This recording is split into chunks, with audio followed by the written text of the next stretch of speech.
Welcome back to another episode of the Andrew Roman Show. Hey, thank you so much for joining me. I hope you're having a great day so far. Hope you're having a great... Hey, depending on when you're listening to this, if you're listening to when it just came out, world is trying to get back to normal after the COVID kind of crisis here.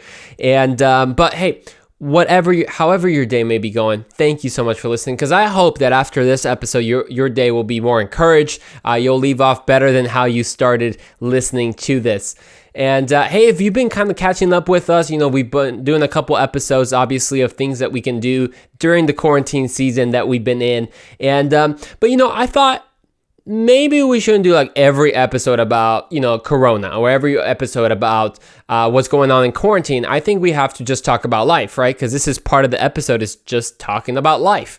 And today I'm super excited because I'm going to get in your business. I'm just kidding. I'm not getting in anybody's business, I promise. But I'm going to talk about a topic that has affected all of us. I'm going to talk about the four-letter word. Okay, there's a lot of words that could fill in four-letter word. But the four-letter word, let me spell it out for you, is L-O-V-E. You probably finished that for me. Yes, I will be talking about love. I'll be talking about amore, il amore. Sto parlando dell'amore. I'm talking about love. I am talking about love. I don't know why I went to all these different accents. I just thought whenever I think of love, I just think of a French baguette. I don't even know if that's how you say it in French, but I just thought of a croissant, a French baguette in the Eiffel Tower, where I go and I propose for love to my French croissant. You know what? I thought that was a perfect impersonation of what I think when I think about love. And hey, believe it or not, whether you're 13 years old, whether you're older, this is something that affects all of us today. And I'm specifically want to talk about relationships. You might call it dating, you might call it relationships, but however it is, I really want to share with you some thoughts that I think will help you have better success in your relationships. And whether it be dating or with a sibling, or however the case may be, because hey, let me put this into perspective. Let me put a couple caveats. I'm a single dude, and I ain't saying I'm ready to mingle. Okay, I ain't saying, that's not why I said it. I'm just saying it because you might be thinking, who the heck are you? Like, who the heck are you to tell me about dating and all that? Look, I haven't dated, but what I can tell you is our world is a lot about live and learn, right? But I think sometimes you can learn from those who lived. So I don't necessarily have to go through the dating experience to really know what could work, and I'm not saying this from a know-it-all perspective at all. These are just things that I believe that I want to share with you that could really bless you. And I want to talk about dating from the big picture perspective, okay? Not necessarily the do's and don'ts of dating and all that. I think there's a great resources there. We might touch about them. Actually, I'm going to give you a great resource at the end of this episode, so don't tune out, because you're really going to enjoy this resource that I'm going to share with you. And so about dating, I actually wanted to tell you this story about a love story that went viral all over the world. You might have heard about it yourself. You think there were these two lovers that, their love just grew so passionate that they were writing poems to each other, and they were very dramatic poems, like I love you. They were so dramatic and very moving poems of love, and they started to throw them back and forth at each other, writing them down by pen to the extent that those letters got published. Those letters got published, and they got published all around the world, and they got so famous that now you and I know them as the Songs of Solomon, or I think it's just called the Songs of Solomon. Okay, well, let me put some context. Okay, the Songs of Solomon, it is a love book. It's totally a love book, and some would say like way too much of a love book if you've read it. And but the whole case is it's Solomon writing a bunch of loves, right, to his sweetheart or whoever he's writing it to, and it's a beautiful book. It's a beautiful book if you're looking to say what love truly is. It's a very passionate book. But here's my point with saying that is there's a whole love letter and a whole love book in the Bible. Can you believe that? I mean, you thought that God didn't care about love. You thought that God didn't care about sex. You thought that God didn't care about your relationships. I mean, he put a whole book of the Bible focused on love. Like, that's how much God cares about relationships. So God cares about every area of our lives. And I want to encourage you as we get going in this episode is to not compartmentalize. I gotta work on that word. Es que mira, a veces mi mexicanada, ni es una palabra en español. Sometimes all my Mexican inside of me kind of struggles with these words. Compartmentalize. We tend to compartmentalize our lives, right? We say, God, you can have my Sunday, maybe a little bit of my Wednesday night with youth group, and the rest of it, hey, I take care of it. And actually, relationships is usually that one category where we say, all right, God, thanks a lot. I'm going to try to handle it. But what we have to understand is relationship is actually God's thing. So the first thing I want you to know is that God created us with a desire for relationship. It's actually that desire that you want, that you have inside of you to have a lasting relationship, to have success in a relationship, to have someone that loves you. God actually gave you that desire to love and to be loved. You see, in Genesis chapter 2, verse 18, it actually says, "Then the Lord said, 'It is not good for man to be alone. I will make a helper who is just right for him.'" Man, there's a lot of things that you can say about that. I mean, one is like, that's the first thing that God said that was not good, right? Throughout all of creation, he said, he made day and he called it good. He made animal, he called it good. He made man, he called it good. First thing in the Bible that God says is not good is for man to be alone. And you can say a lot about that. So I want you to know today that God actually created you with a desire for relationship. And what I also want you to know is that God cares so much about your relationships that he actually wants you to have success. Because a lot of times we think, man, I don't know, my relationship shouldn't be a bother to God, or I don't want to bother God with the details of dating, and maybe God doesn't even care about that, right? What does that matter to God? Well, you know why it matters to God? Because relationships can either make you or break you. I mean, if you've ever been part of a breakup, or you know someone who's got divorced, or, that's obviously a more serious event than just a high school breakup, you know that it's pretty devastating. It will either make you or break you. But you see, the problem is whenever we don't put God in our category of relationships and we don't let his truth speak to our lives, what happens is that we start playing God. Instead, it's not like we just say, man, whatever happens we actually start playing the role of God, and we decide what's right and what's wrong in the relationship, right?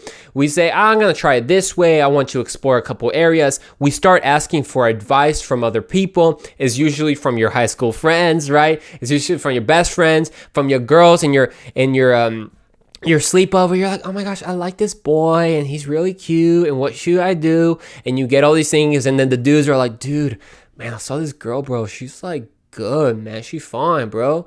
Like, man, what should I do? Should I just hit her up, man? Slide a little DM in there? Okay, we're all looking for relationship advice. Don't fake it. I'm not the only one, okay?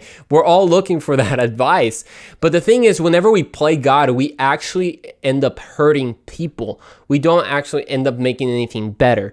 Because when you play God in something that God is the creator of, because if he's the creator of it, he knows how to do it best. So the first thing is that God created us with a desire for relationship. Pastor Mike Todd, and I quote him a lot. I feel like I have prayer times at like 7:30 every night, and I quote Pastor Mike Todd a lot. It has been a big influence in my life, and he actually came up with a series a couple years ago called Relationship Goals.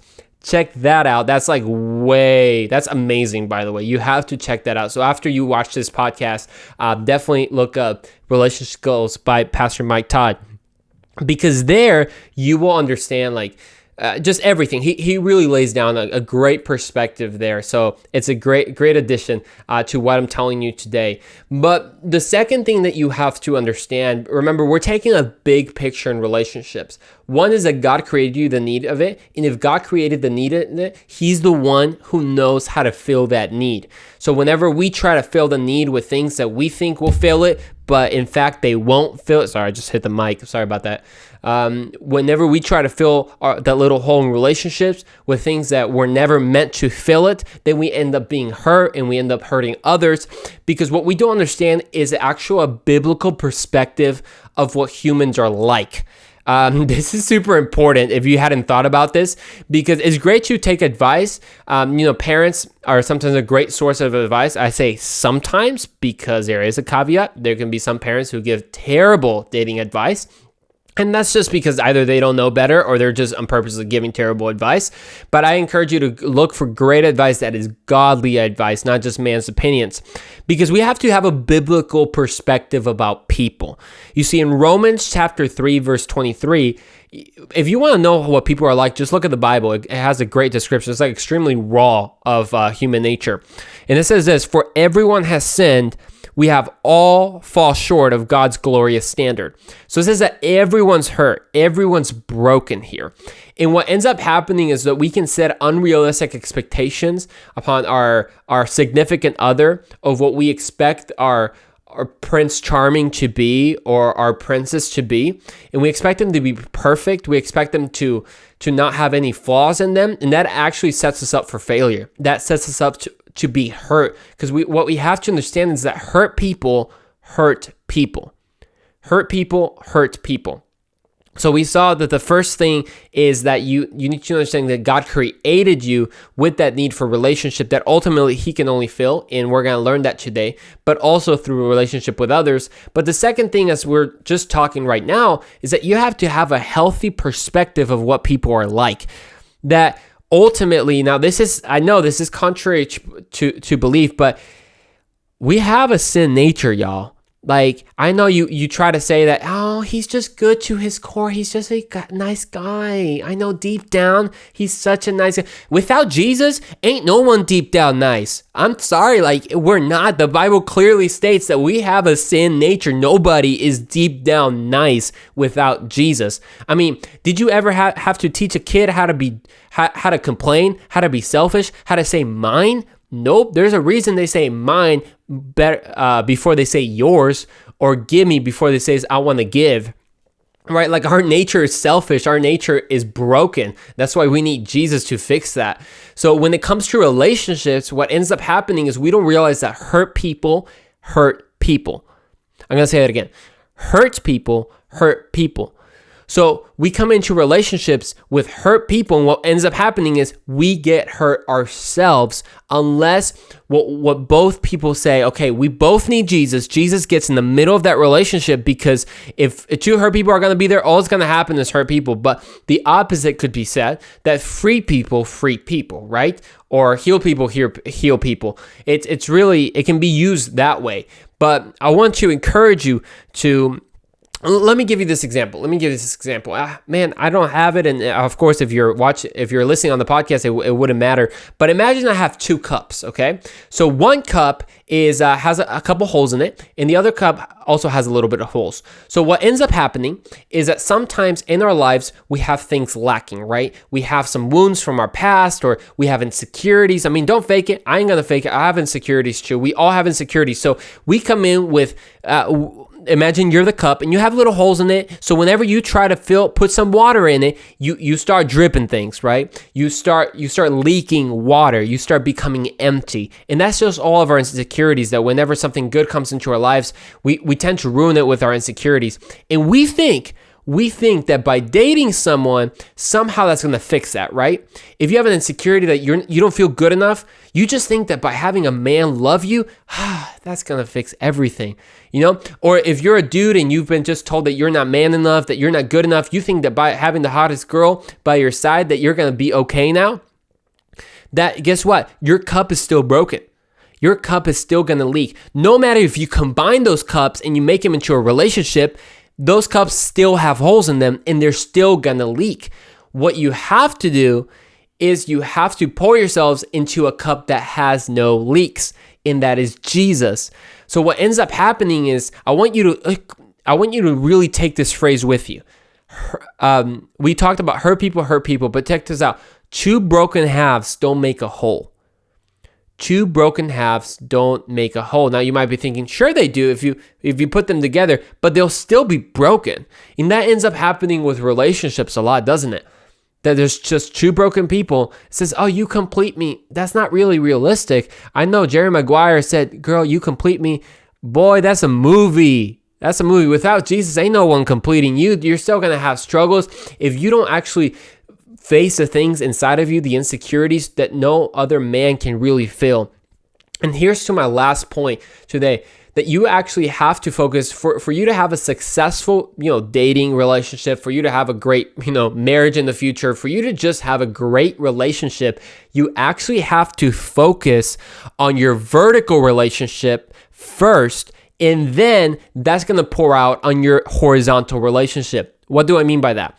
Is that you have to focus, it says this, instead of like looking for the one, work on becoming the one, right? We always want to see who's the one out there for me, right? God, are you setting that one apart? When we're like all messed up and God's like, I've actually like take this moment to become the one, right? Become the one that someone wants to marry, per se, because you want to work on your vertical relationship with God first, because that's what ends up happening. Remember that you cannot have a broken person, try to heal the things that are broken in your life. It's not going to happen. What you need is you have to focus on that relationship with God so He can heal your insecurities. He can heal your hurts, and then you can actually flourish on your horizontal relationships. I cannot tell you, this goes on. This is not just for dating. This is for everything. Man, if you really take what I'm telling you, it's going to change your life. If you focus on your horizontal relationship versus your vertical relationship versus your horizontal relationship, is actually going to save and make your horizontal, meaning your relationship with others, your relationship with your boyfriend, with your girlfriend, with your significant other, that person, you're going to have a way better relationship when you're actually focusing on your personal relationship with God. Let me put it this way.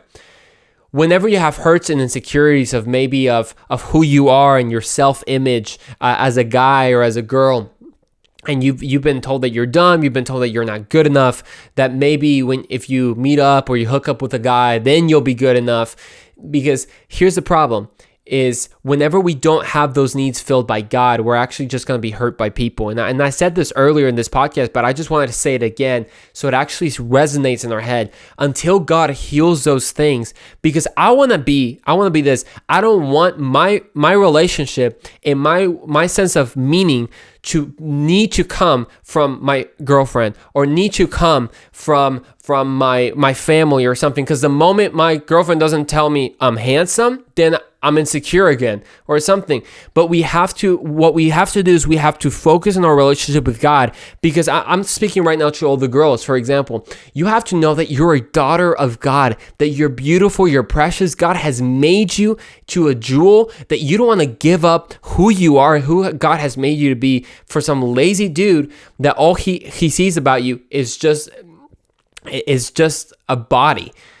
Because what you are is way more than just your body. You have to know that your value comes from who God says you are. So that way you don't have to compromise who you are, your values, or your body. And for every dude, it's the same thing. You don't have to compromise who you are. You don't have to compromise who God has made you to be in a relationship, because you know who you are in God. Man, if you didn't take anything out of this episode, take this. That focus on your relationship with God, that He fills those insecurities in your life. That way that you won't actually be hurt by other people, and you won't end up hurting other people yourself.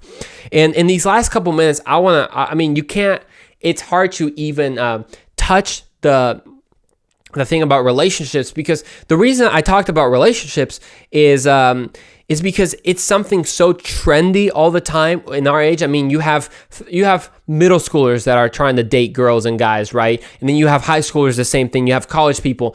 And like I said earlier, like, relationships will either make you or they'll break you. So it's better actually have success in relationships, right? And actually be successful and not have a broken heart after it. Because remember, two broken halves don't make a whole.